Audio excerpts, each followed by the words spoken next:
August 21st, 1955. Naomi Johnson, age 35, her 3 kids, and Louise Lambie went down to the Ohio River in Evansville, Indiana, on the border of Indiana and Kentucky, to go for a swim and cool off on this hot summer day. This day would change their lives forever. This is their story.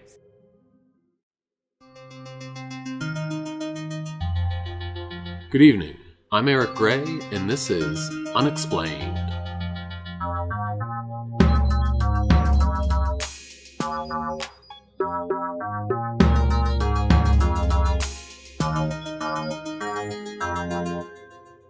River Monster or Hysteria? Last week we covered the mystery of the Kentucky Goblins. If you're not familiar with the Hopkinsville Goblins case, then watch my previous video. The link will be in the description. This week, I have a case that is actually related to it. However, this fact never gets told. Hopkinsville, Kentucky is just 1 hour south from Evansville, and that incident occurred on the same exact day as this. I think it's important in these types of cases, especially these older ones, to keep in mind what was in the zeitgeist of popular society at the time. For instance, the movie Creature from the Black Lagoon was released on February 12th, 1954, and the sequel Revenge of the Creature was released on March 11th, 1955. Not only that, but flying saucers had been a very popular topic in science fiction, with many movies coming out in the 1950s like War of the Worlds, Invasion of the Body Snatchers, and The Day the Earth Stood Still. Now, I can't say if the witnesses in this case consume this type of media, but I think it's important to keep in mind. This is the account, as reported to the papers. Naomi Johnson advised the newspapers that they saw a shining object in the sky. It was about the size of the bottom of a washpan. Her and Louise jokingly said to each other, "It must have been a flying saucer," and chuckled.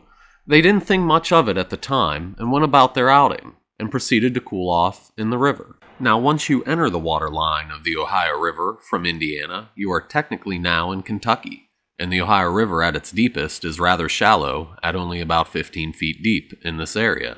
But anytime you get into a body of water that you can't see the bottom, you have no idea what's in there with you. Naomi Johnson, being a proficient swimmer, swam out into the calm river about 15 feet from the shore, while her kids and Louise Lambie stayed by the shore, staying afloat on an inner tube.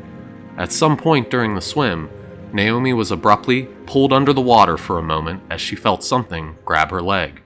She flailed against the water to keep her head out so she could breathe, but ultimately she had to use her other leg to kick off a hairy, 3-clawed hand with a green-scaled body that was grabbing and pulling her down by the ankle. Louise, seeing her friend in trouble, tried to get the inner tube she was on out to her, just as Naomi was once again being pulled under the water. This time, Naomi was able to grab onto the inner tube, kick off what was grabbing her, and get to the shore. Once on shore, it was apparent that Naomi's leg was cut from the knee to the ankle and covered in a bluish-green substance that was roughly the size and shape of a large hand. They called for emergency services, who arrived shortly after to clean the wounds. But whatever the greenish-blue substance was, it left her leg stained for days after the incident. As for the substance that was left on her leg, it was tested and shown to be mud from deep caves under the river. It was suspected that perhaps this mud was stirred up from boat traffic or natural water flows, and that maybe a strong undertow pulled her under the water. This, combined with river debris, like fishing lines and trash from the shipping traffic in the river, is what ended up cutting her leg. Others suspected maybe a large catfish or alligator garfish had bit her leg. These prehistoric-looking large fish with huge jaws and teeth like that of an alligator are known to inhabit the Mississippi and Ohio rivers. Some very large ones were witnessed in the Ohio River around Evansville in the 1950s. These creatures are ambush predators that will swim a few feet below the water's surface and wait for unsuspecting waterfowl, birds, or turtles. Typically, the scales of these fish are brown, not green, and not in the least hairy or have 3 large fingers. The next day, Naomi told newspapers that this event had solidified her decision to never go swimming in the Ohio ever again. At the same time, reports of the Hopkinsville goblins were hitting the newspapers as well, and Naomi realized that the description of these creatures, their hands, were exactly that of the creature that tried to grab her leg. And if you recall, these were webbed hands with long fingers and talons. Now it sounds like these hands were also hairy, but there is no mention of that in the Hopkinsville case. Naomi and Luis also hadn't considered the flying saucer they saw overhead just before the incident until the Hopkinsville case came out and they made that connection.